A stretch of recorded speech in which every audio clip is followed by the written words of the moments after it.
অনেকেই জানতে চান যে কানাডা, আমেরিকাতে মানুষ কেমন আয় করে। আমি খুব ছোট্ট করে যদি আসলে ধারণা দেওয়ার চেষ্টা করি।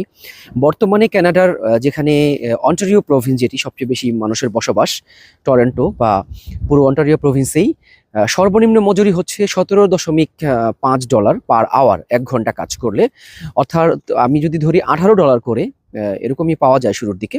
তাহলে আসলে ৮ ঘন্টা কাজ করলে $১৪৪ হচ্ছে তার একদিনের মজুরি, যেটি বাংলাদেশি টাকা যদি আমি ৯২ টাকা করে প্রতি ডলার, কানাডিয়ান ডলার ধরি, তাহলে আসবে ১৩,২০০ টাকার একটু বেশি। আর যদি আমেরিকার কথা বলি, পাশের আরেকটি দেশ যুক্তরাষ্ট্রে নিউ ইয়র্কের আমি দেখলাম যে সর্বনিম্ন মজুরি এখন $১৬ প্রতি ঘন্টায়। তাহলে একদিনে ৮ ঘন্টা কাজ করলে একটা মানুষের মজুরি দাঁড়াবে $১২৮। ১২০ টাকা করে যদিও ইউএস ডলারের এখন বাংলাদেশের সাথে কনভার্ট মূল্য। সেই ক্ষেত্রে ইউএসএ একদিন মানুষ কাজ করলে ইনকাম